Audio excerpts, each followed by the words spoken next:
In this video, we're going to talk about how to make hot girls chase you, even if you're hideously ugly, broke, short, fat, old, bald, even if you have zero social status, no social media, no car, no friends, but how to be that exception to the rule type of man who, despite not being conventionally attractive, still has gorgeous girls with insane bodies desperately chasing you and literally begging you to fuck them. And doing this all comes down to one simple thing that I call being the warlord. Being the predator in this world and not the prey. Being one of the pillagers and not one of the villagers.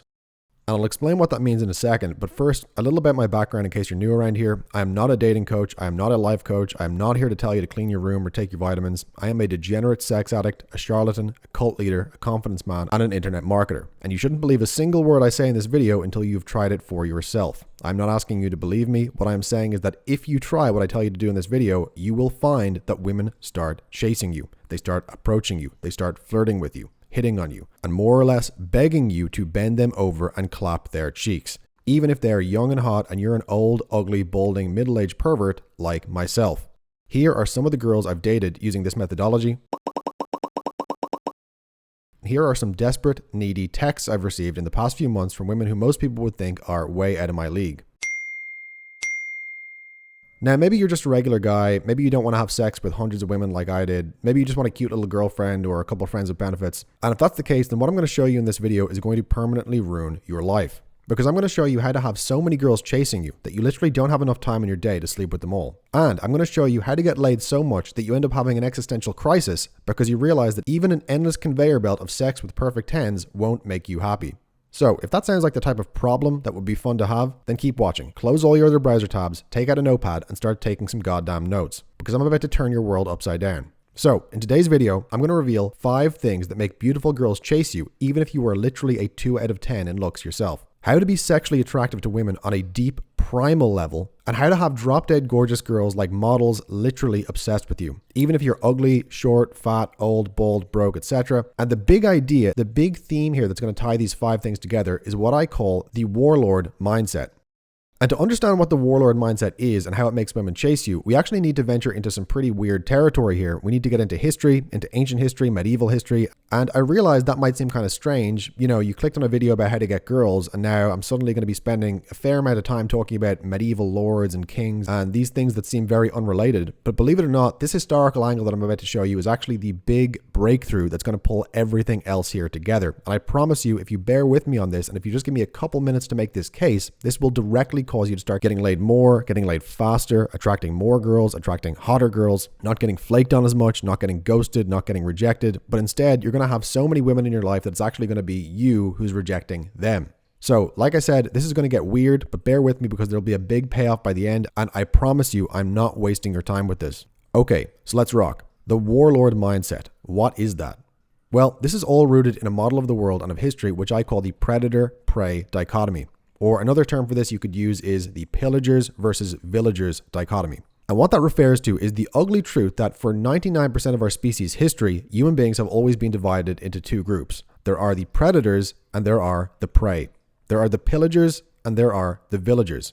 Or other terms for this are the nobility and the peasants, the lords and the serfs, the highborn and the lowborn. And the way this always worked throughout history was the vast majority of men were the villagers. They were the prey. They lived in their little villages, they milked their cows, they tilled the soil. But then there was a small minority of men who were the pillagers or the predators. And these men, despite being small in number, were well armed and well organized. They lived in castles away from the villagers, and every year or so they would swoop down on the villagers with swords and spears and force them to give up 10% of their grains or so as a tax. Now the predators, the pillagers, they had a name for themselves. They called themselves the nobility or the aristocracy. What they actually were was simply bandits. They were thieves. They started off as gangs of roving bandits, meaning these gangs of armed men would travel from place to place pillaging different villages at random. A well-known example of this would be the Vikings or later on the Normans. But then, as these gangs of roving bandits became richer and richer, and as their armies grew, they decided, instead of just pillaging different villages at random, let's make this more organized and consistent. Let's build big castles, and instead of just plundering people whenever we want, let's make a deal with them where they have to pay us the same amount at the same time every year. And thus, taxes were born. And of course, the little people, the villagers, they accepted this because they had no other choice. The pillagers had swords, they had shields, they had horses, they had military training and discipline, and unlike the villagers, they didn't have to spend their time and energy working for a living. See, the villagers were farmers, and farming takes up a huge amount of time and energy. But these gangs of roving bandits weren't farmers, they were warriors. The only thing they did all day was make war, conquer, and pillage. And so if you do that all the time, you're going to tend to get really good at it. And then you don't have to worry about getting good at farming or anything else, because instead you can just go to the people who are already good at farming and take their stuff. And that's exactly what the pillagers did. Now at this point you might be saying, okay, well that's all very interesting, but how does this information get me laid? How does this relate to making women chase me? What does this got to do with pussy? And to answer that question, you need to understand that what I've just described here is really the rule and not the exception for humans throughout history. You know, we now live in a world with so-called democracy and human rights and so on, but for 99% of the time our species has existed, humans were almost always divided into these two classes. The majority, who were the villagers or the prey, and the small minority of predators, roving gangs, and warlords who basically used the majority of their fellow human beings like they were livestock. And we can sit here and judge this and say that's terrible, it's evil, etc. And that may well be true, but the fact of the matter is this is just how things were everywhere on Earth for tens of thousands and perhaps even hundreds of thousands of years. And that has one very, very important consequence which relates to sex, to women, and to what women find sexually attractive in a man. And the bottom line is that due to evolving in these conditions for thousands of years, all women now want to have sex and mate with men who are the predators. And they do not want to mate with men who are the prey. Women are sexually attracted to and turned on by guys who fit the profile of the pillagers, and they are not turned on whatsoever by guys who fit the profile of the villagers. Now, right away, this creates a huge problem for most guys because, as we said, almost by definition, the villagers or prey humans have always been in the overwhelming majority. Most men are born to be villagers. Most men are born to be the prey. The average man is, and always has been, prey. And that's why attractive women don't want to have sex and reproduce with the average man. They only want to mate with the small minority of men who fit the profile of the predators of this world, the pillagers, the pirates, the plundering warriors who take what they want at the point of a sword. And you might say, okay, well sure, that's kind of interesting and that kind of makes sense, but you probably haven't thought through how deep this actually goes and how deeply this is hard-coded into our DNA and even into our physical bodies. You know, a simple example is women love guys with broad shoulders. You know, they've done studies across every part of the world, every culture, and women everywhere always rate broad shoulders as the most attractive body type a man can have. And it's more important to them than any other body part. You know, big arms, big chest, big legs, none of those things are as important to women as that a guy has big shoulders. Now, why do you think that is? Why do you think big shoulders are so attractive to women? The answer is that the bigger and more powerful your shoulders are, the better you can swing a sword. So in other words, even on the most physical, mechanical level, women literally pop out of the womb hardwired to be attracted to traits in men which make them good at hand-to-hand warfare and plundering villages. Now, of course, women themselves usually aren't conscious of this, and in fact, more often than not, if you told them this, they would deny it, they would argue against it, but that's their conscious mind doing the talking. You know, consciously, a woman may think, well, I want a guy who's goofy and makes me laugh, or I want a guy who's tall and has dark hair. And again, all those things may be consciously what she wants, but then you have her actual DNA. And the DNA is really what calls the shots. Now, the DNA doesn't give a shit about what she wants consciously or what society tells her is acceptable or desirable. Her DNA wants one thing and one thing only, and that is to replicate itself as much as possible. And throughout history, who do you think replicated their DNA more? Do you think it was the little guy, the little villager on his farm milking his cows? Or do you think it was Genghis Khan, the warlord, the roving bandit, the predator, the beast of prey, who descends on that village and takes whatever he wants at the point of a sword? Well, it's pretty obvious that the predator type of male always replicated his DNA more. He had sex with far more women over the course of his life, and he had access to higher quality mates. And this is for the simple reason that men like this throughout history could literally just walk into a town and have all the females in that place stripped naked and lined up against a wall and then point at them like, okay, you, and you're coming with me. And you might say, well, that's terrible for women, right? And it is. And I'm really not trying to glamorize this in any way. But here's the critical point you have to understand. A woman's DNA doesn't care about what's good or bad for other women. It doesn't care about what's good for women as a group or the welfare of women in general. An individual woman's DNA only cares about one thing, and that is getting as many copies of itself into the next generation as possible. And so the crucial thing is that if a woman has sex with one of these predator males, one of these pillagers, these roving bandits, and if she has sons with him, those sons are probably going to inherit their father's warrior predator genes. But unlike their father, the sons she has with him are now carrying her DNA as well. And so now, flash forward to the next generation. That woman's warrior predator sons are out there pillaging and plundering, taking whatever they want and mating with hundreds of different women, to put it delicately. Well, now half of her DNA is actually getting the benefit of that, because it's being spread far and wide and creating thousands of copies of itself through the vessel of her predator sons. Which is kind of crazy to think about, right? You know, like we imagine men doing all these terrible things, raping and pillaging and so on, but we don't consider the fact that actually half of the DNA doing these things is female. It's from the mother. And the mother's DNA is reaping the genetic advantage of all this terror and tyranny and violation.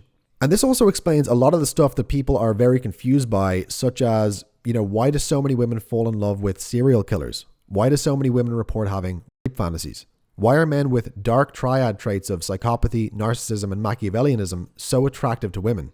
And all of these things ultimately derive from this predator-prey dichotomy we've been talking about. And to bring this all back to the core topic of this video, this is also why looks are completely fucking irrelevant. This is why all of you guys' little arguments, it's about looks, it's about height, it's about having great hair, it's all just complete bullshit. Raw attraction is not about any of that. It's not about any of these little superficial things. Getting attraction or not is only about one thing, and that is, are you that fucking predator or not? Are you that mafia boss? Are you that warlord? Are you that dictator? You know, Stalin was 5'5". Do you think that motherfucker would have any problem mogging a guy who was taller than him? Even before he was in power, even before he had the secret police killing whoever he wanted, I can guarantee you Stalin was already that guy long before he had the guns or the muscle to back it up. I guarantee you someone like a young Stalin would walk into a room, little 5'5" guy that he was, and women were attracted to him.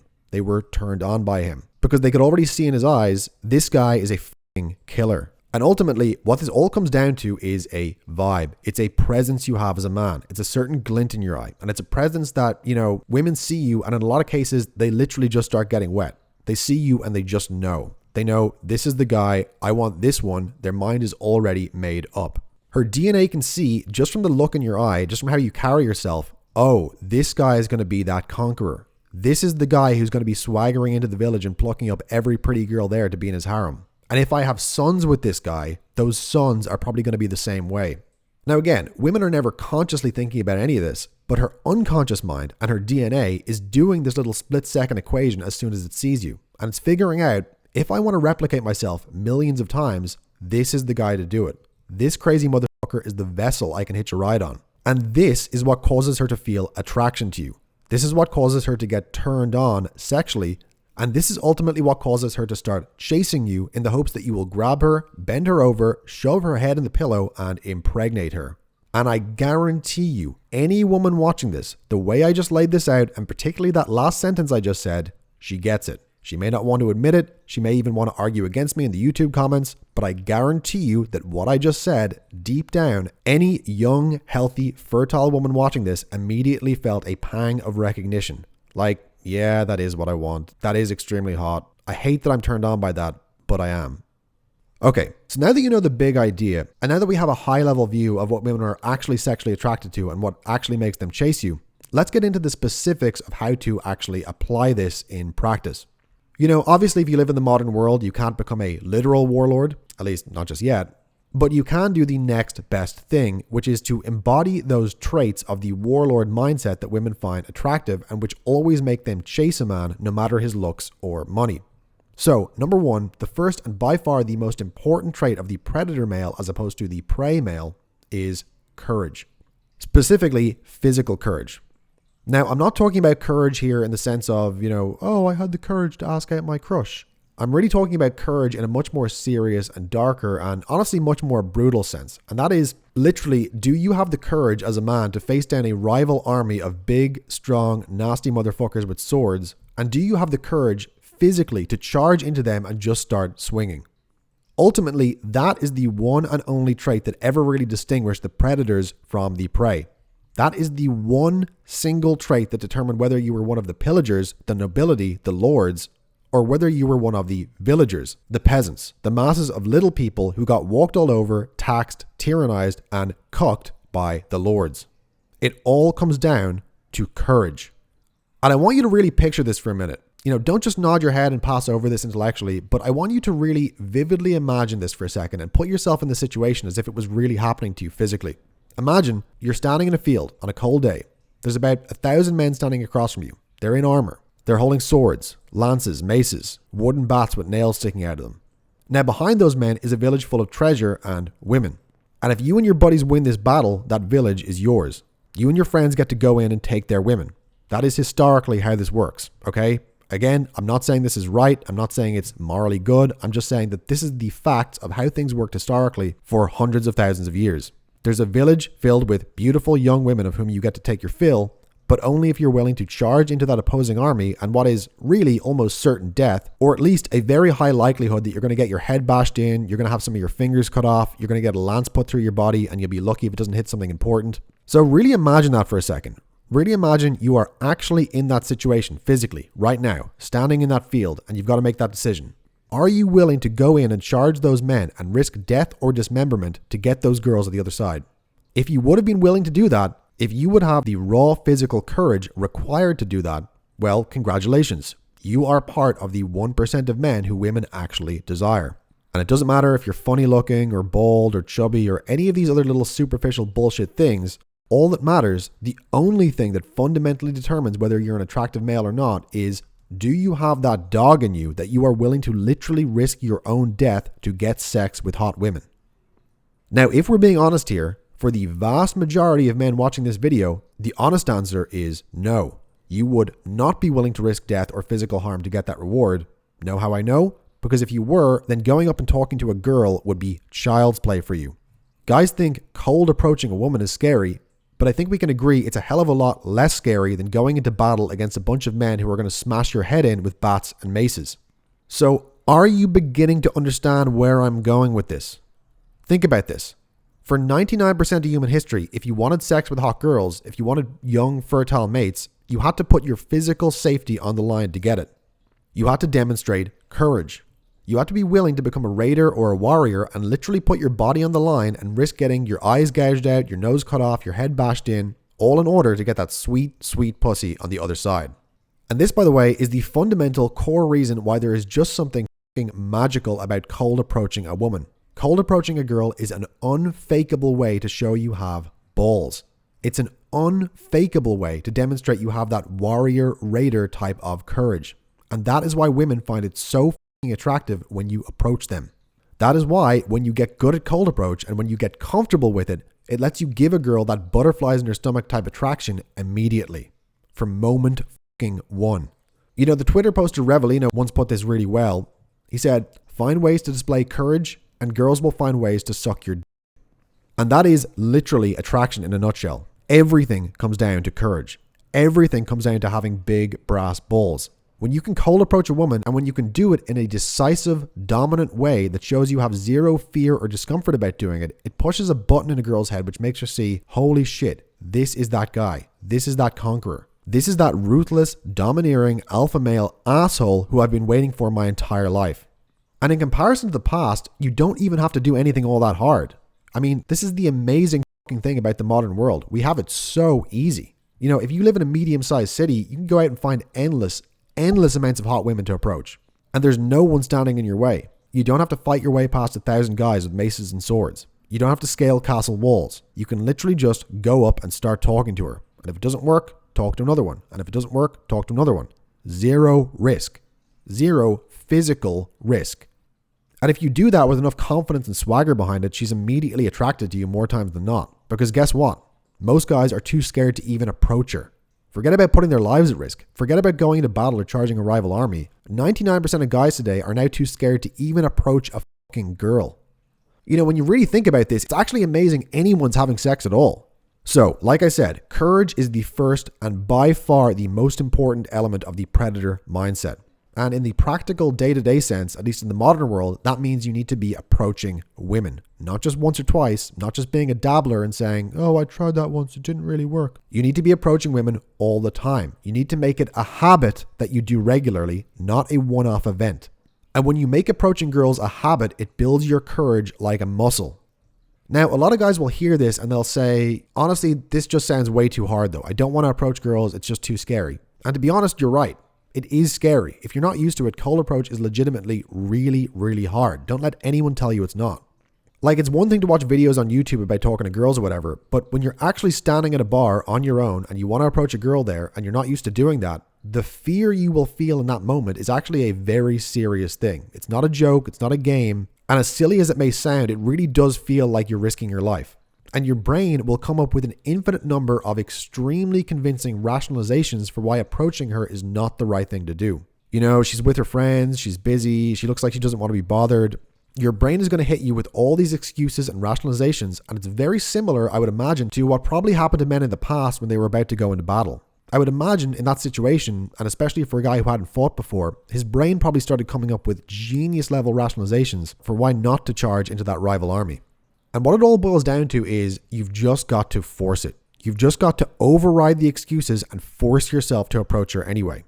Now, she may like you, she may not like you, but regardless of how that interaction goes, what's much, much more important is that you're building your courage like a muscle over time by making it a habit to approach girls regularly. And what happens is, even if that girl rejects you, even if she tells you fuck off, throws a drink in your face, even if it was the worst possible scenario, which it won't be, but even if it was, afterwards what happens is you realize, well, I'm still here. I'm still alive.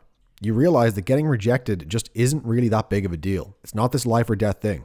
And what will start to happen if you make it a habit to approach girls regularly is that your body and brain are going to start to adapt to this stimulus. And if you're going out and approaching girls often, this actually tends to happen a lot faster than you would think. For example, if you go out and approach girls every weekend for 2 nights a week, generally speaking, after about a month or two of this, you're going to be surprised by how comfortable you start to feel while doing this. And this is really where the magic starts to happen. You know, to use our analogy, if you imagine some young medieval knight in his first ever battle, you know, he's terrified, he's shaking in fear, his mind is coming up with every excuse in the book not to fight. But then you imagine that same guy after a couple months of being on campaign. You know, he's been in a dozen battles, he's been scarred up, he's been mutilated, but he's always come through still alive on the other side. And now he has this almost aloof, amused demeanor about everything. Like, there's nothing you can do to me that hasn't already been done. I've seen it all. Staring death in the face is normal to me now. So I want you to keep that analogy in mind. The young, inexperienced warrior who's shaking so badly he can barely hold on to his sword versus that grizzled old veteran who's scarred up, he's missing an ear, he's only got 7 fingers left, but he just has this calm, smart-ass grin on his face like, what you gonna do? Because he's already been there, he's done that, he's seen it all. And because he no longer has any fear of the battle, now he's almost become kind of sick in the head. Where now, this crazy motherfucker actually enjoys the battle. He likes getting hit in the head with a mace. He actually enjoys that shit. He's like, oh, very nice, ladies. Is that the best you got? And that's when you become that true predator that women can't resist. You have a vibe of ease and comfort even in situations that terrify other men. Because you've been in battle so much and you had your ass kicked so many times that now you're indifferent to the outcome. And this leads us right into the second core component of this predator mindset, this predator philosophy, and that is what I call insanity. Or as others like Julian Blank have called this, taking a perverted pleasure in the pain. And this is basically the next logical step after courage. See, what happens is, after you've built your courage like a muscle by charging into situations that terrify other men, you actually start to enjoy that terror. You start to enjoy the pain. You start to get a sick, perverted pleasure out of being in these hard, frightening situations and forcing yourself to do it anyway. Brute to Force has a good line about this. He says, you've got to be a sicko to win. In this life, to win big, whether it's with money, girls, or whatever, you've got to be literally sick in the head. You've got to be insane. You've got to be like one of those fucking BDSM freaks who likes putting hooks in their body and hanging from the ceiling or whatever. Not literally, but metaphorically, in the sense that situations that frighten other men, like going to a bar on your own, sober, and approaching girls there, those kinds of situations which literally make other men shake with fear, you've done it so much that you actually start to enjoy it. You're sick. You get a perverse pleasure from that pain.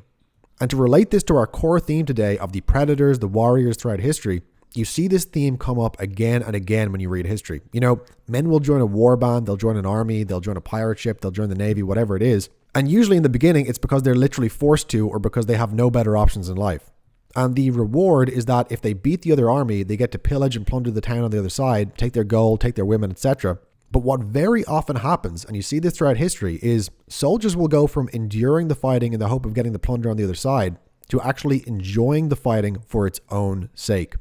In other words, they almost become kind of sick in the head. Like, well, I signed up so I could plunder villages and ravish virgins, But now I don't even care about the versions. I just want to fight. It's fun.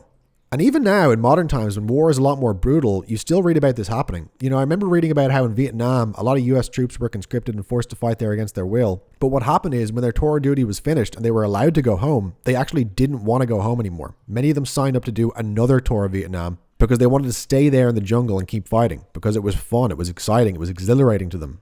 And this is what men have always been like. Whether it's medieval soldiers, pirates, the Roman legions, men will sign up for combat for the money or the rewards, and they're scared at first, but then they'll stay because they actually start to derive a perverted pleasure from that pain. They love the fight, they love the challenge, they love the feeling of facing down and conquering their own fear and then winning and dominating over others because of it.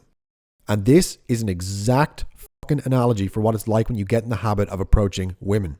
You start to become a sicko with it. You start to take a perverted enjoyment in the pain. You enjoy getting rejected. You enjoy awkward situations. Because you know every time you push yourself out of your comfort zone like that, you're growing and getting better. And so you actually start to become addicted to pushing yourself out of the comfort zone. And ultimately, this is why I love Cold Approach so much. This is why I love game. I like sex, sure, but at this point, I could easily have sex with a different woman every day and never have to approach a girl again. But I actually enjoy the game and the personal growth from it even more than sex itself. It's to the point now where literally every weekend I have a very hot girl texting me asking if she can stay at my place, and every single weekend I reject her because I want to spend that time going out and talking to new girls instead. Even though pulling those girls is not a sure thing, whereas it would definitely be a sure thing if I just invited over the girl I already know. Now, a lot of guys hear this and they say, but that's insane. It doesn't make any sense. And that's exactly my point. You've got to be insane to win. You've got to love pushing yourself out of your comfort zone more than you enjoy the actual reward of doing so itself. You know, back when I was in college, I would go to the club with my buddies, we'd get drunk, we'd approach girls. But then I got to a point where I said, okay, how can I make this harder? So I started going out to approach girls at bars and clubs on my own.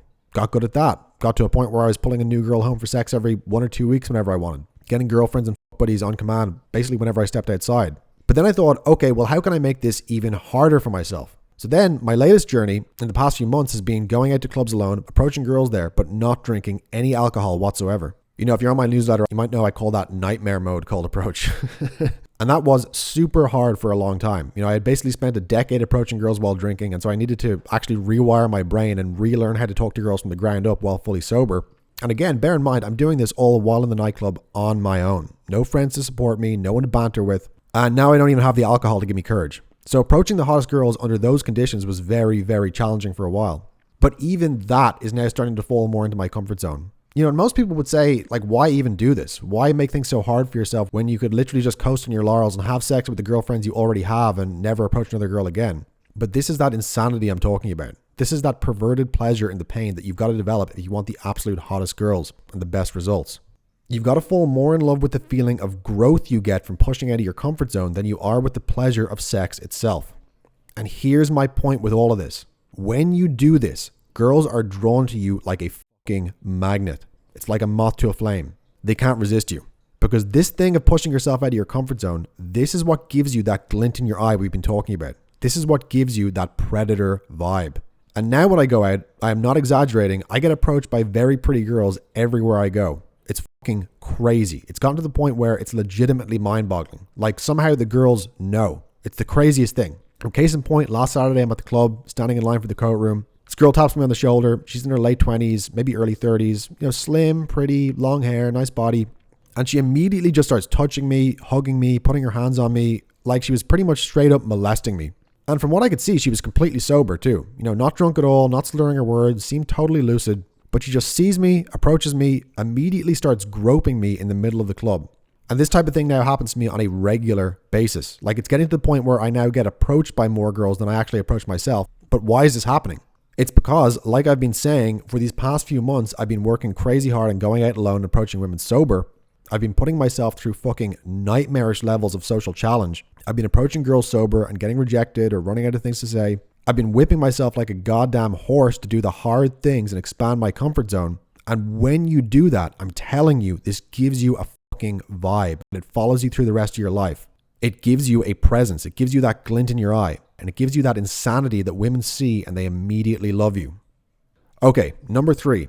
Third way to have beautiful girls chase you, even if you're ugly, the third component of the predator mindset is aggression. Now, you've probably been told aggression is a bad thing, and if you believe that, you are wrong. Aggression as a man is your life force. It is the root of everything else that is good in your life. It's what gives you the fire and determination to succeed and improve your life even in the face of overwhelming odds. Aggression is what makes you say, fuck this, and not accept a second-rate effort from yourself or from others. In other words, aggression is at the root of what makes a man a conqueror and not a slave. And so for obvious reasons, our society does not want men to be aggressive. It wants them to be happy. It wants them to be docile. It wants them to be fucking asleep. And the way it keeps you asleep is with porn. Watching porn and masturbating kills your aggression. It drains your life force. It destroys your killer instinct. Aggression, sex drive, testosterone, killer instinct, vitality, these things are all deeply linked. You know, chimps in the zoo masturbate constantly, but chimps in a state of nature almost never jerk off at all. Kind of interesting, right? Masturbation is something animals only do when they're in captivity, and human beings are no different. When you fap, when you touch yourself, when you give yourself an orgasm without a female physically present, you are sending a clear signal to your biology that I am in captivity, I am a slave, I am powerless, I am one of the prey and not one of the predators. Remember, the core difference between predator men and prey men is that prey men adapt to their environment, while predators force their environment to adapt to them. Predators inflict themselves on their environment.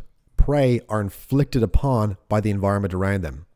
Now, when you sit in your room alone with the blinds drawn and fap to porn, which of those two states do you think you're embodying? Obviously, you're acting like prey. You're acting like an animal that's in captivity, not an animal that's free. Now, I don't want to make this whole video about semen retention. It's a huge topic. But if you want my thoughts on how to do semen retention the right way to attract women, I'd recommend watching my video, Red Magic, How to Attract Women Using Occult Knowledge, which is all about semen retention, animal magnetism, attracting women through your pheromones and things like that. But just in terms of today's theme of being the predator in life and not the prey, semen retention and sexual energy is absolutely vital to this. Arguably, it's the core of everything else. And if you were going to take only one thing away from this video in terms of how to make women chase you no matter your looks, it is start doing semen retention. Stop looking at porn, stop fapping, stop indulging in lustful thoughts. Do that for 6 to 8 weeks and you will see a dramatic difference in how much women are attracted to you. Girls will make eye contact with you more often. They'll flirt with you. They'll hit on you. In some cases, they'll even approach you first. It's literally a night and day difference. But even just beyond the attraction effects, doing semen retention for a few weeks will make you a different kind of animal. You become more naturally dominant. You become more aggressive. And again, like I said, aggression is good. As a man, aggression is the fucking elixir of life. Never let anyone tell you aggression is bad. They do not have your best interests in mind. Your aggression and your life force as a man are the exact same thing. They come from the same root. And that's why the main problem with masturbating is actually that it makes you too happy. When you're jerking off to porn every day, you're way too fucking happy and content with your shitty life. I never masturbate, and that's why I'm angry all the goddamn time, and that's why I'm rich. Okay, next. The fourth key to make hot girls chase you no matter your looks, fourth element of going warlord mode, is muscle. And here I'm talking about going to the gym, lifting heavy weights, putting on some serious strength and size. This is so fucking important. If you're a man and you want to get beautiful girls, you don't need to be good looking. You don't need to be tall. You don't need to have a full head of hair. You don't even need to be slim and have a six pack. But you do need to look somewhat scary. You need to be physically imposing. You need to be physically dominant. You need to be somewhat intimidating. And this all comes down to having some muscle on your frame. Period. Point blank. Now, if you're a pretty boy with great hair, great face genetics or whatever, this isn't that important, at least not yet. But if you're a regular looking or kind of funny looking guy like I am, you are not getting laid with the hottest girls unless you lift weights. Period. This is mandatory as a man.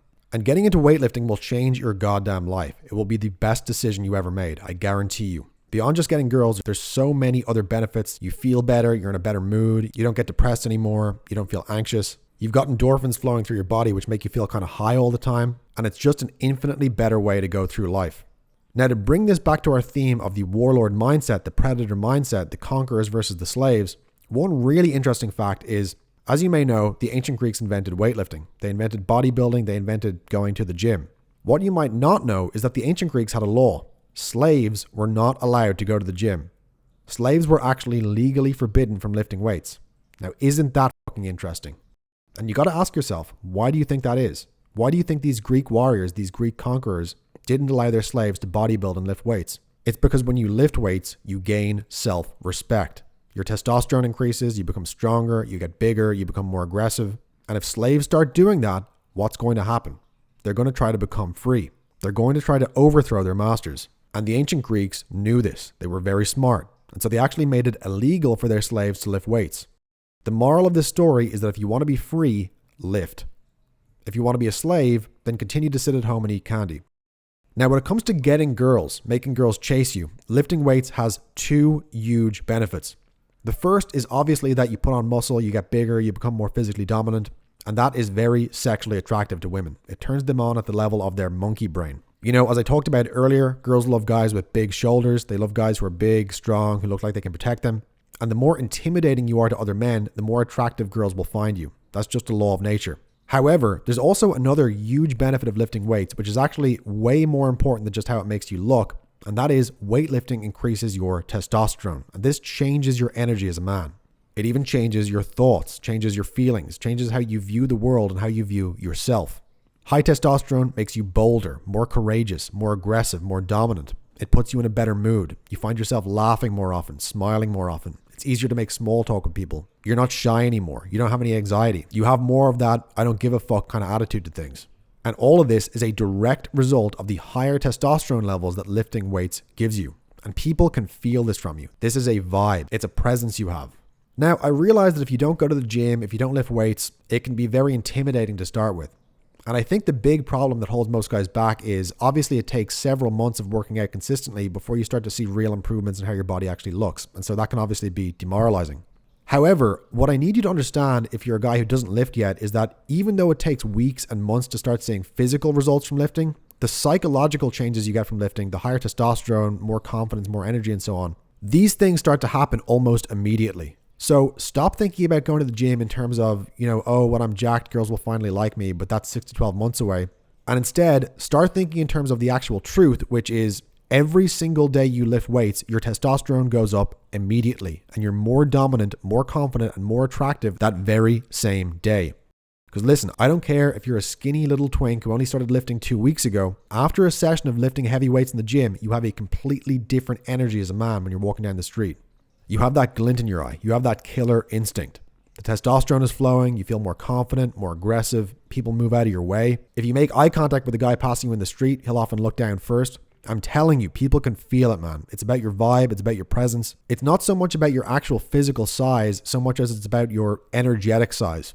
I've met small, tiny little short guys who take up a lot of space energetically. You feel like less of a man in their presence because there's just something about the guy that's larger than life, even though physically he might be small. And likewise, I constantly run into guys who are bigger than me who are just little bitches. They don't look me in the eye. They look away first. They act submissive towards me.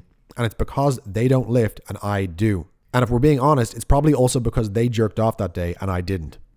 So those are the 4 fundamental traits of the predatory type of man who women chase no matter his looks. First off, and by far the most important, is courage. Again, find ways to display courage and girls will find ways to suck your dick.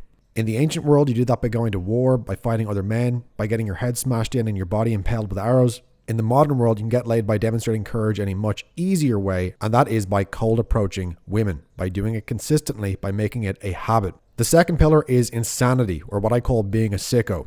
Developing that perverted pleasure in the pain where you actually start getting more pleasure from doing things that push you out of your comfort zone than you do from the sex itself. The other 2 pillars are, of course, semen retention and lifting weights. Both of these things make you more aggressive, they make you more dominant, they make you into a force of nature, and basically they give you the mindset of a fucking pirate, an adventurer, a buccaneer, a warlord, a pillager. So, those are the 4 things that make you insanely attractive to women. And then the 5th and final thing that ties them all together is momentum. Meaning, when you do these 4 things for a while, when you're approaching women, when you're going to the gym, when you're doing semen retention, you start to take on an unstoppable momentum with it. If you take approaching women as just one example, in the beginning, it's very, very hard to make yourself approach. But when you're approaching girls regularly for a few months, every weekend, it becomes easy. It feels natural. You feel comfortable with it. It's smooth as fuck as well because you're in a state of momentum. And when you have that momentum, that is when girls start chasing you. That is when girls start approaching you. That is when girls start coming up to you and straight up molesting you, begging you for your phone number, begging you to have sex with them. Say you're at a bar and there's a hot girl there. How do you make her approach you? The answer is there's absolutely nothing you can do in that moment to make her approach you. But the reason she does approach you is because of all the things that you did leading up to that moment. For example, you've been doing semen retention for a month. You've been in the gym. You've got those endorphins flowing through your body. You've been approaching women for a month, building social momentum. You've got that glint in your eye that comes from being ready to deal with anything. And that's what makes a hot girl approach you. That's what makes her chase you. That's what makes her, in some cases, literally just come up and start grabbing you, touching you, groping you, which now happens to me almost every single night I go out. It's not about looks. It's not about money. It's about taking action and then being in a state of momentum from taking that action. That's what makes girls chase. That's what makes armies win. That's what makes certain men into conquerors and other men into slaves. It's all about the momentum. Who has the momentum and who has lost their momentum? In any situation, the winner is always the guy with more momentum. And again, how do you build that momentum? Take fucking action. Always.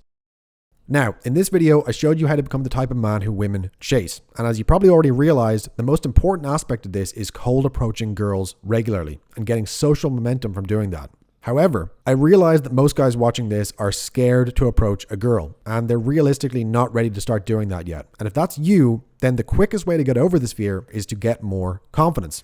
And what's the fastest way to get confidence? Well, it's to get laid. Let's be real here. You're going to be a hell of a lot more confident approaching that 10 if you just banged some other girl earlier this morning, right?